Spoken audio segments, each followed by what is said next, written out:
Well, have you been infected with COVID-19 in the recent past? If yes, then we have news for you. One that might want to make you stay a little cautious. Research done by the Center for Disease Control in the US indicates that people who recovered from COVID are at a higher chance of getting chronic fatigue.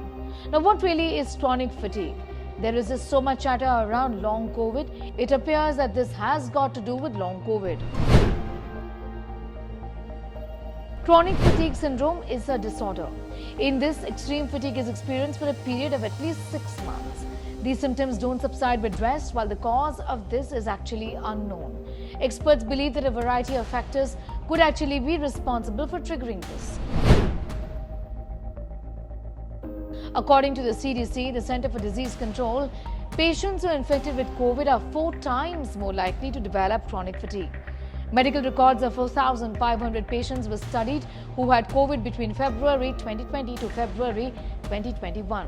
Individuals were followed for 11 months and their health data was compared with 9,000 non-COVID patients having similar symptoms. Result: fatigue developed in 9% of COVID patients.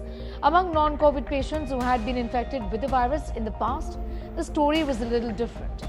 68% were at a risk of fatigue and were also 4.3 times more likely to develop chronic fatigue. Fatigue after COVID infection was more common among women. Older patients with diabetes are also amongst them. People with a history of mood disorders and obstructive pulmonary disease are also at risk. Additionally, it was observed that of the 434 patients who developed fatigue, 25.6% were hospitalized. During the follow-up period, it was observed that 5.3% of COVID patients with fatigue died. Authors of the study have said that there is a need for public action to prevent infections like these, because it certainly isn't about one infection, it is about long COVID, which is a reality.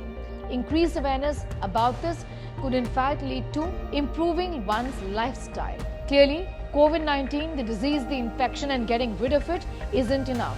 These are problems of long COVID that need to be addressed. For more informative videos like this, keep watching India Today News Mo.